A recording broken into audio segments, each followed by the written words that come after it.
Farming and brewing is a mix that works for Maurice Deasy, a Tipperary farmer who has 120 acres.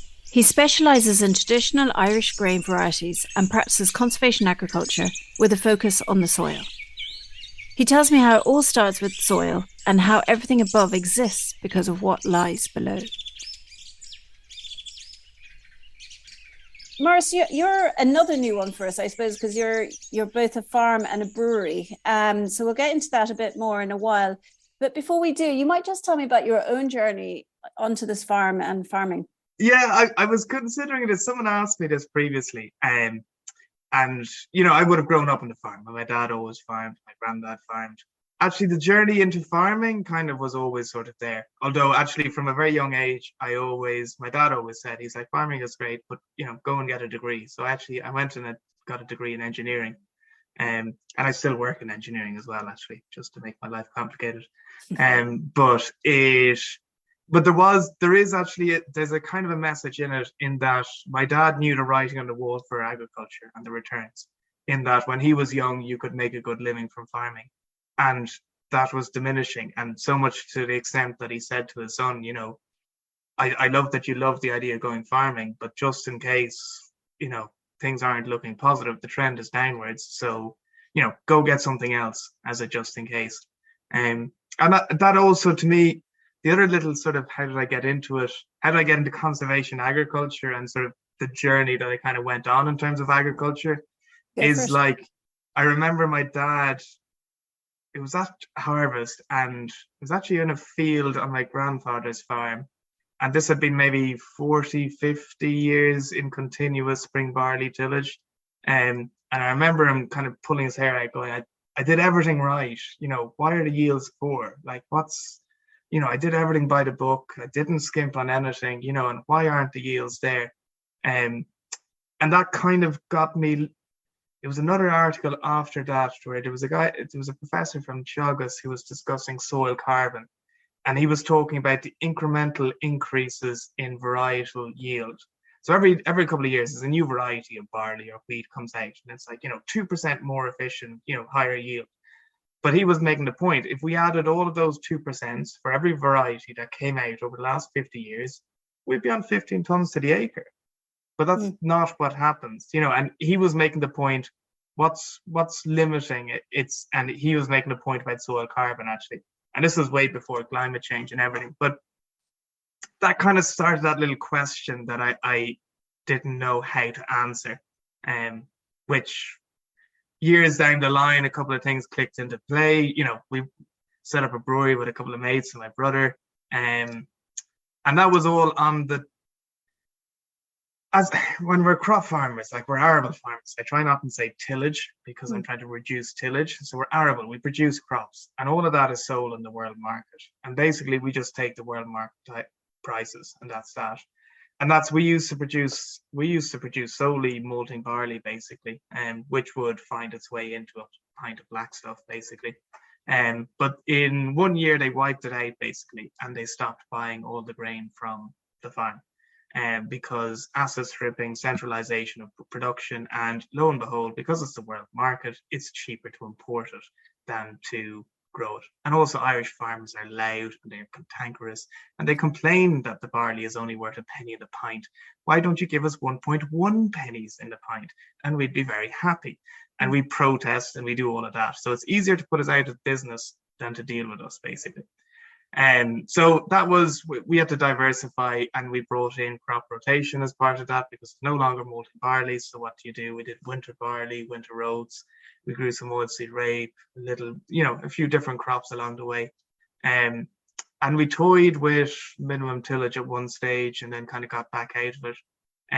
But yeah, and then so how getting into the brewing was more about, how do we get out of the commodity market, and how do we start doing something that we can sell to people and not just trade it on the world market? And I just imagine those traders trading ones and zeros, and that's what literally happens. Like, this is the price of our grain gets set on by Paris and trading and all this like mad stuff, like, which the war in Ukraine, like, it's like it just blew up the prices, and that's because it's a commodity and everything. And to me, like, what always got me about that is that pretty much every year we do the same. Mm-hmm. We have the same fields and we do the same things of planting, of harvesting. And yet some years you make diddly squat and some years you make money. Do you know? And it's like literally you just fluctuate. So that's my whole thought is if we can produce something and sell it to people, maybe we could get a consistent, hey, you know, here's the beer. It's the same beer as last year, you know, plus or minus the season. Do you want to pay the same amount for it? And they go, yeah, that would make sense to me. Do you know? Mm-hmm. So we're not out of that fluctuation, out of that kind of bust and boom cycle, and get into a more local grain system, basically. So that's set up the brewery to see, could we do it? Could we brew? Could we make nice beer? And then from there, we started doing malting, malting our own grain. And from there, I got into heritage crops. And then along the way, I joined Base Ireland. I figured out learned about conservation agriculture. And now, yeah, it's a whole different world, basically. And here you are. Yeah, talking to a load of people on Zoom. And, it's great. Just to go back on a few things there, a few points you made. I like that, you know, you didn't want to rely on the kind of instability of the world markets. Are you 100%, does your grains 100% go to your beer, or are you still selling on the market at all? Yeah. No, like only a small percentage of our grains go into the brewery. So we're still in the commodity market, you know. Mm-hmm. So, and it's lovely when it's up, it's terrible when it's down, and that's the game, basically. But I'd like to try and reduce my exposure to it. You know, Mm-hmm. that's I don't think we'll never put all our grain through the brewery. But even it shouldn't, because a diverse crop rotation should be at least, you know, grain crop, break crop, and spring barley should only be like 1 in 4. Mm-hmm. So therefore, we 3 other crops that need to have a market different to the brewery. Now, we can use wheat, we can use oats, we can use rye, which we do. So I'm trying to get more crops and beans is beans, and we're growing some oilseed rape this year as well. So get more of those crops, and ideally I would love for more and more of those crops to be going into human consumption. Mm-hmm. So actually, if I have one suggestion for the listeners, it would be, if you're into grain, listen to Farmerama. There's a podcast series called Cereal, and it explains all about grain, and it's kind of inspired me to grow more wheat. That's cereal with a C, I'm going to say, not with an S, because I know there's a famous one with an S. Okay. Oh, yeah. Which is a murder. Yeah. In my world, I'm like, no, why do we about murder? Yeah. It's like, no, about grain, it's way more interesting and fun. Cereal with a C. But it explains about wheat and flour and bread, and why the bread is the way it is, and why the mills, the bakers, the farmers, why that whole process changed over. It's only 50 years. Like the whole of agriculture, sorry, it's a bit more now. The whole of agriculture changed in the Green Revolution since World War II. And like, it's fascinating now. I've met older people, the older generation, who can remember, or they can remember their grandparents who ground grain. They had a quern. And it was like, one guy, I was chatting about it, like I talk about grain a lot. But he was like, oh, like my father's quern there in the back. It's like, so that's what they were doing. They were grinding the grain. And I was like, yeah, because you lose 50% of your nutrition within 24 hours of milling your grain, right? So back in the day, we used to mill our grain in our kitchen and then bake with it and get maximum nutrients out of it. And that was probably a diverse population. It was milled on site, baked quickly, and that was a nutritious loaf. Now fast forward and you go into a supermarket shelf and you see this white loaf, batch loaf, and it's like, there's so many things different along that line I'm growing a heritage wheat that I'd love to see made into bread.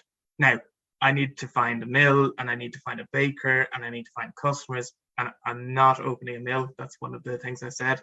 Someone else needs to do that, because I'm already doing enough with the malting and the brewing. I was going to say that. So for all your kind of different cereals, I mean, instead of throwing it into kind of the kind of global commodity market, like, are you trying to find a kind of shorten that link to the consumer? Yeah, and that's the goal. So that's the goal with the wheat, is to try and see, can we get it into bread making? Now, market is tiny because there are some Irish mills, which is great, but they're complaining that the market is small. So we need to get more bakers to do it. And that's real bread, like that's sourdough baking. And once you go into sourdough baking as opposed to commodity bread, suddenly the quality of bread is really important. Mm-hmm. And suddenly you're like, oh, Irish flour isn't great for a commodity system. But change that. Think about not using a sourdough. And they're like, we don't like, protein is important, but there's lots of different parameters that make a really good bread. And sourdough is finicky and cantankerous, and it takes skill. So therefore, they're used to dealing with that. Whereas in a commodity system with two people running a massive automated plant, they just want the same. They don't care if it's local or where it comes from. As long as it's the same and there's no red lights in the automated plant, they're happy. And we get cheap bread that's got no nutrition in it. Whereas, whereas really bread should change from year to year, season to season, grain, and it's an evolving and it's adapting process. And I suppose from the beer side of it, I kind of got exposed to that because I was like, okay, we're gonna brew using our own grain, and that brought in all the intricacies and all the complexity and how to manage that and how to deal with all of that. That now I kind of understand this artisan process, which is different to this mass commodity. Like when I started brewing, all the brewers were like, are you mad? Just buy grain, like just make beer, like sell it, like what's terroir? They're like, whatever. But the same people are like, okay, I want to make the best beer possible. What do you use? They're like, oh, Maris Otter. I was like, what is Maris Otter? Is a heritage grain. I'm like, okay, so you're just saying that actually if you want to make the best beer, use a heritage grain. That's floor bolted. That's a different process. So, and that's because in a commodity system, they just want uniformity. Whereas really, I want diversity. And that's sort of the goal, basically. So are you finding with your beers, kind of like wine, does it change from year to year? Because you're, obviously maybe last year was a good year because the heat wave, or, is the kind of taste changing? And yeah, so that's... Are your sommeliers of beer noticing that? I don't really know the terminology. There is sommeliers of beer, yeah. Okay. I'm not a qualified one. But no, the grain does change from year to year. Now, we've had two pretty spot-on perfect harvests that we're like... Actually, this year we were harvesting at below 11% moisture. So dry. And actually, in the commodity system, you get penalized for it because basically they pay... The drier the grain is, they'll pay you more for it because you don't need to dry it and you don't need to truck around water. But past 16% moisture, they don't pay for it. So you're delivering more starch, but they'll pay you the same amount per ton. Just because. Now, it's very rare. I've never seen it. And some other farmer said he only saw it in the 70s. But each year, slightly different characteristics. We do a lot of different things within, like once we grow our own heritage grains, so it's all our own heritage grains in our base as our base malt in our beers now.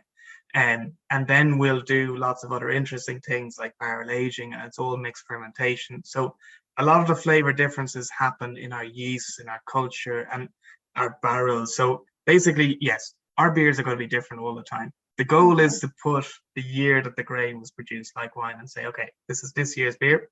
It's a different beer to last year's. And that's like, I have this discussion with so many people. They're used to uniformity and blandness, basically. So how many farmers in Ireland are doing a kind of a similar direct to kind of farmhouse beer? Farmhouse beer is a whole different thing as well. Like direct, doing your kind of very short. There's a couple of Ballykilcalvin would grow their own grain and they'd malt it in Minch, and there'd be a couple of others. So it's very niche. Yeah, and we're the niche of the niche, basically, because we don't. The grain stays on the farm. We malt it ourselves with a wood-fired wood-fired malting system. So we're using our own energy from our coppers with standards native woodlands, and then we brew it on site using our own energy again in a wood-fired boil kettle called Matt Max. And then majority of the beers now are actually barrel aged. So that means they take a year to ferment.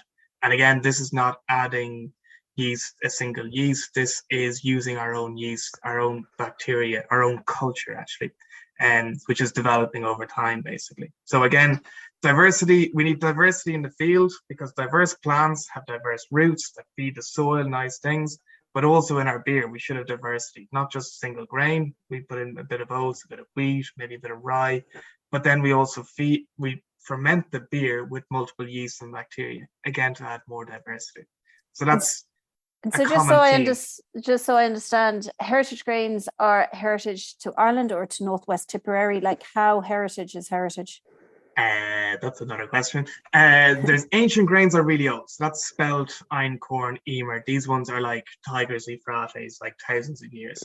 Heritage is kind of older. Not there's kind of a little line sort of around Industrial Revolution. You get to taller straw. Before the Industrial Revolution, the grains were like up to your shoulder, super tall. And that was to outcompete weeds, and we didn't have nitrogen. Once Industrial Revolution or Green Revolution comes in, nitrogen fertilizer, we start making the grains shorter. And then with that, we don't need, the height of straw is linked to the size of the root system. As we start applying fertilizers, we don't need a big root system because we're putting all the nutrients there. So we don't need to have this ability to have big root systems to go out and find nutrients. But equally, that's kind of in a chemical image. Really what we're talking about is, and I always said soil, it's about roots. Roots, plants feed the soil microbes. Microbes go and get the nutrients and feed the roots in exchange for the sugar. So it's all about these exudates, and it's all about the soil biology. Whereas we've been programmed to think about soil chemistry. What is our chemical analysis? What's there? But it's like roots go and get the chemicals. No, the roots can't move. The roots feed biology. Biology goes and gets the nutrients to do it. Now, if we put lots of chemicals there, we don't need roots to go and do it. So that's it all linked in. So heritage, we're using kind of stuff. There's an Irish heritage variety called Hunter. So that's not super old. I had some Sprat Archer and Irish Gold Tour, and actually I have them growing. They're like turn of the century. So they're super tall straw. So like, yeah, I hope they don't lodge basically. But that there's a little bit of trial and error and figure out which ones are good, which ones work, and which ones work for our system. But in time, and this is where we talk about diversity and populations, I want to, by keep growing these grains and keeping the seed, and seed saving is a very important concept, we can adapt these grains to Northwest Tipperary. So that in time, if I have Hunter, and if I start mixing it with different things, it'll start adapting. So my Hunter will be a little bit different to someone growing it in Cork. Would be the DC Hunter. Yeah. Exactly. Do you know what I mean? And that's, so what I'm trying to do now is bring, even with one crop, is bring diversity into it. So it's not just a single variety, because basically like all of our wheat, all of our maize, we've very little genetic diversity there. So by going back into heritage, we can get more flavor, bigger root systems, and grains that are more adapted to biology. All of our modern varieties are adapted to perform well in a highly chemical soil with bacterial dominant, no fungi. Whereas going back to older grains that have this biology in the seed, that are good to interact with the soil and have those flavors in the grain, so that we then produce that into a flavorsome grain, flavors some malt, flavors some beer, and hopefully make some money. Brilliant, excellent. So the other thing that you brought up on, so by going into conservation agriculture and you're moving more and more away from inputs and the kind of, I suppose, the instability of those prices as well. Have you seen? Sorry, on one level, it must be very challenging to be an arable farmer with grains, or is it to be moving away from inputs, chemical inputs? Yeah, so it's funny, like a lot of this, like there's a fear sometimes. A lot of this, like what I did in the brewery, you know, and I got growing the heritage grain, that's on a small area. But as part of that, I kind of started learning about soil, and I joined Base Ireland, and that has helped massively in converting pretty much all the farm now to conservation agriculture, because I could learn off other farmers. And the importance of that is a farmer teaching farmer. That farmer isn't selling a product. He's just saying, this is how I did it. This is how I stopped being reliant on the drugs, which are fertilizer and tillage and stuff like that. And even still, it's pretty risky, and it is scary. Like this last spring, with the price of diesel, the price of inputs, we bought a drill to do more direct drilling, but we also just changed. We did more minimum tillage than I was planning. I was planning on doing kind of a field, try that, see how it worked, and then expand, kind of test it, dip the toe in the water, little bit of a risk, but not everything. But basically when commodity prices changed, my dad's like, maybe we should do more of this and give this a shot, you know. And basically we sowed everything. And then he was like, I hope to God this works. I was like, yeah, you know, because there's a week there where you're like, yeah, okay, we put all the seed out, we put the fertilizer out, like this better work. Because like you've one chance, one time a year to get it right. Do you know what I mean? It's not like in brewing, you do a batch wrong, you just throw it out, you start again, you do another brew. You might lose a day's work or something, whereas that's a year's work. So there is huge risk in it. And the only way to mitigate that is to learn from other people and learn from other people's mistakes. And it is cool. The people in conservation agriculture are willing to share and explain, you know, and say, and that's what in turn I have to do the same thing. So when people ask the questions, I'm like, come see, look, I'll show you, this is what it is, this is a cover crop, this is what I'm learning from. Because the more we learn from it, the better. And the crucial difference is, and this is the cynicism of agriculture, is everyone is telling us to use lots of plowing, and like you'll hear it be like, you know, it's ridiculous. People think that everyone should be able to plow and do everything. And it's like, but they're tied into a system that's selling you products, which is fertilizer, plow parts. There's a whole industry there that makes an awful lot of money, and they're solely driven by yield. Because any of the people we sell grain to, they're like, you know, I talked about heritage cereal, and they're like, yeah, lovely, great story. But like, you know, how many tons are you producing? So if we drop producing from 3 tons to 2.7 tons to the acre or something like that, right? They have less grain, so they have less grain to make money on because they make the margin per ton. So they are always encouraging yield at any cost. Whereas when you move into conservation agriculture, it's more about, well, what's the profitability? What are my input costs versus what I get out? Because maybe 2.7 tons is more profitable for the farmer. If you haven't spent the same amount of diesel, the same amount of parts, the same amount of fertilizer, and you still get 2.7 tons, that makes sense. So slowly we've been doing it, and we've tried to bring in, the other thing is testing. Like conventional farming, like I've joking about this to people, is like the advisor could be in the pub basically giving you advice, because it's like, put out your fertilizer, plow it, till it, put it out the seed, put out a fungicide, put out this, put out that, and harvest in this date when it's dry. And there you go. You know, like, because it's the same prescription every year. Whereas once you start getting into conservation agriculture and start reducing these inputs, it becomes a lot more complicated. And there's principles, but it becomes more about context and understanding. And it becomes a lot more about the brain, which makes it stimulating but challenging, you know. And who's at fault for messing up? The advisor's like, I know nothing about conservation agriculture. That's your fault, Maurice. You know, you listened to the guys in base and decided this is a great idea to go and do. But it's part of the learning, though, because then neighbors kind of see a crop that's come up and then they say, oh, how'd you do that? It's like, yeah, I didn't plow it. I didn't disc it. I just went in there with a cover crop and with a direct drill and planted this cover crop. They're like, okay, that's saving money. I can see that. And it came up the same. I was like, yeah, and we destroyed less worms because of it. And you know, those are all little things. That's how these things share. And hopefully some people here will listen to it and kind of go, oh, I might try some of this or try and learn. So anecdotally, do you find there's that kind of jump off the cliff risk? But amongst your kind of conservation farmers, agricultural farmers, do you find that, you know, that is the success story across the board, or would that be too kind of rose tinted? There's always challenges, but like farming is challenging anyway. Like, you know, every year is different and weather changes and like sowing dates and like there's always the same debates. But no, like, and that's as long as you adopt conservation agriculture, right? So you've got cover crops, you've got crop rotation, and you've got reduced tillage. So that's what we're doing basically. Now, I do the order of I put the cover crops first while I'm still plowing.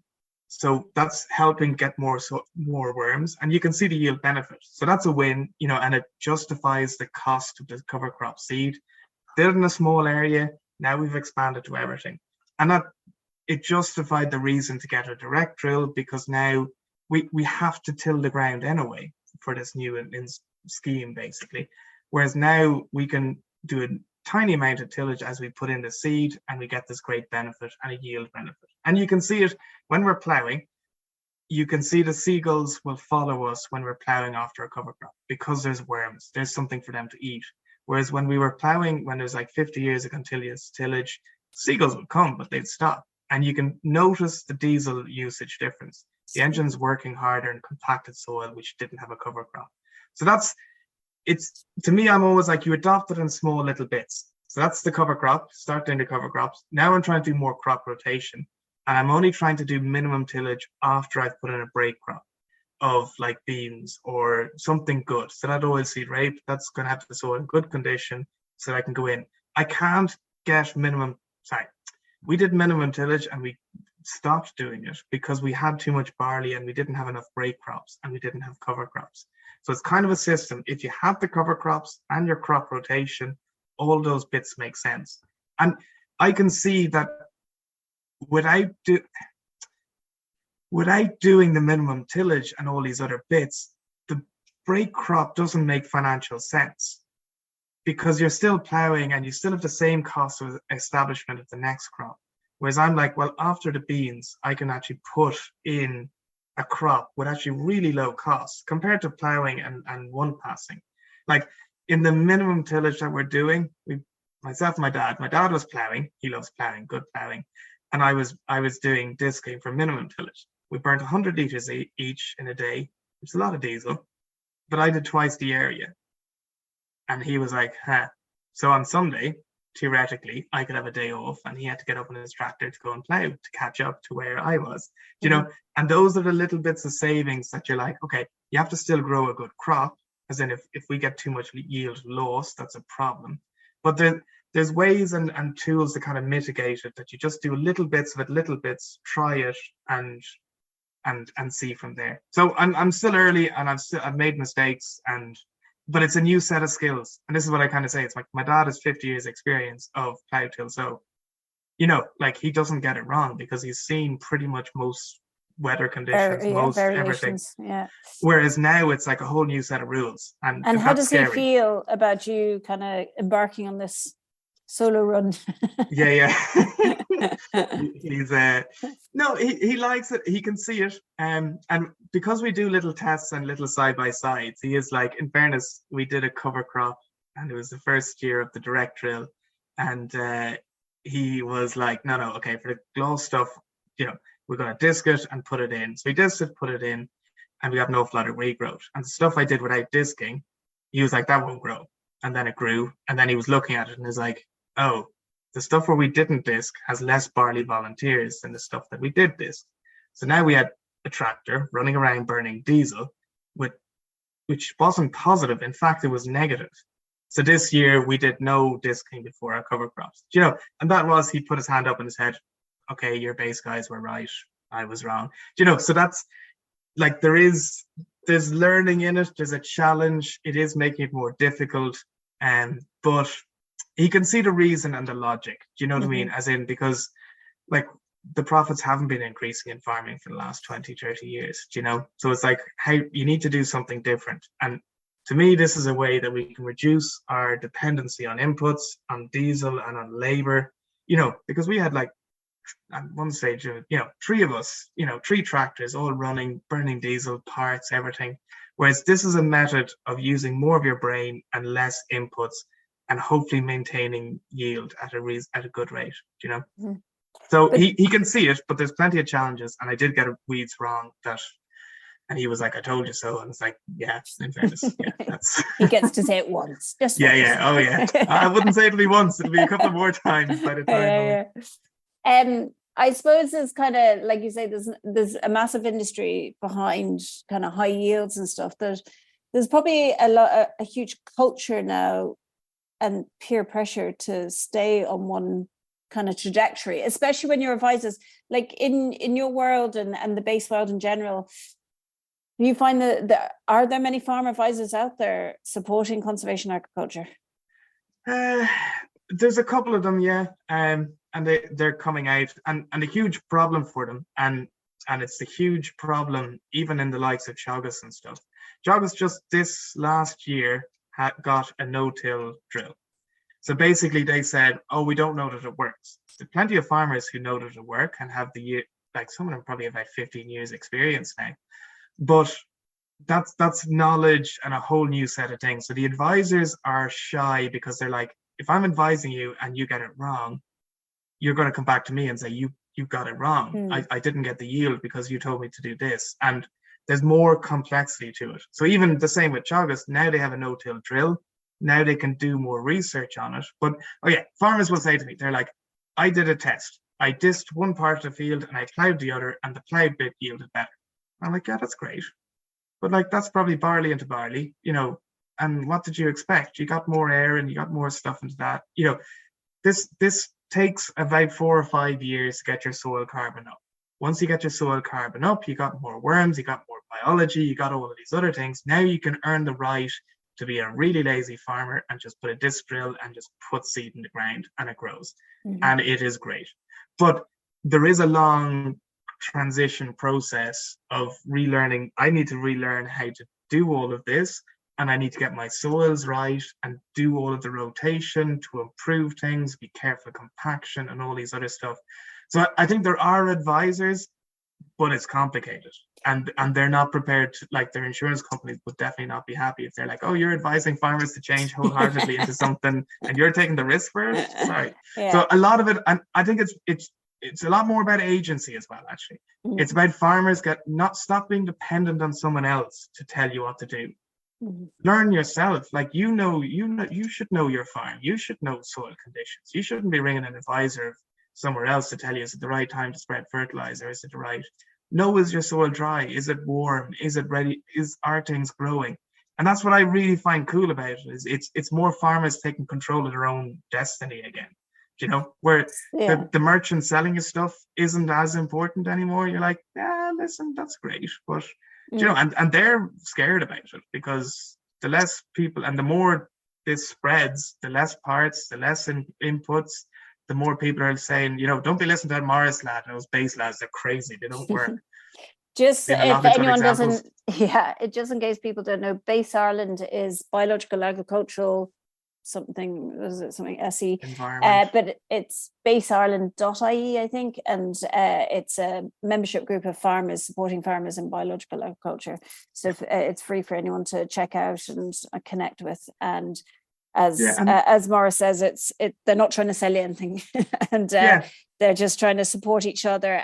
But I think what the big thing that I've also kind of heard from you as well, it's very farm to farm, like the context. You can pick up a bit of advice, but you've kind of got to know your own land as well and your own biology and what's needed for your own soil. Yeah. So and your own head as well. Like, that's the, you know, and it's about that teaching of, you know, what's going on. Yeah. That's the most important thing. Maurice, you also have a flock of sheep. How important is that to your kind of whole system, your farming system? When I messed up and I had way too much cover crop debris on the top, very important. Well, look, we're northwest Tipperary, close to Lough Derg, and we have lots of limestone very close to the surface. So some fields aren't suitable for crops, basically, and are grazing. So and actually getting the sheep into the tillage ground, that's that livestock integration in terms of grazing cover crops, because I had a massive cover crop. I was really proud of it. It fed a massive amount of birds and everything, but actually it went to seed, which is my problem with regeneration. But anyway, people told me, be careful of it. I didn't listen. I did it. And now I would say, lads, be careful of mustard in this context.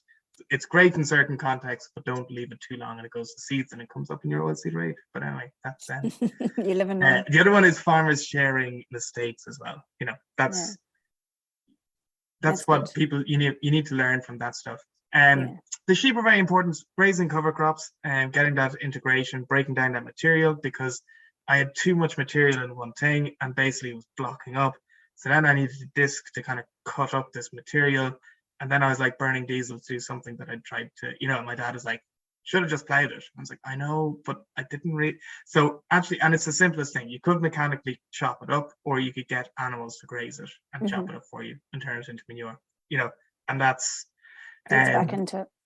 Yeah, it feeds back into the system. So no, I think animals should always be part of the system. And it's sort of my view on now, some people will say, you know, you can do sustainable agriculture without animals. Yes, but actually in a good mixed farm, we need more mixed farms, you know, and more animal integration into systems. Maybe they don't have to be your animals. Maybe you can tie up with a sheep farmer or a cattle farmer to graze off the cover crops at the right time of year, not cause too much compaction, just the right amount of grazing. And then that's beneficial to you as a tillage farmer. Like So that's ultimately like, to do crops well, I think you do need animals at the same time. So you also have quite a lot of biodiversity on your land, and I mean you have 20 acres of woodland alone, as well as kind of watercourses and ponds and stuff like that. How does that benefit? Does it benefit your farming system, your product, or is it just a nice place to live? it's there because it's nice. Yeah. It does have benefits. You can see it in those severe droughts, and some of those flocks of dairy cows suffering in the heat. Having a few big tall trees that animals can tuck in under serious heat is useful. And actually, there's a very cool thing on your ditches. Depending on the direction of the ditch, it may not actually cause a big yield benefit. On the east-west, okay, you do have a shade that will affect your yield, but on the other directions, it doesn't necessarily affect your yield, which is kind of cool. But no, we have woodlands, and they've always been there. They're just native woodlands, but I use them actually within our system in terms of coppice with standards.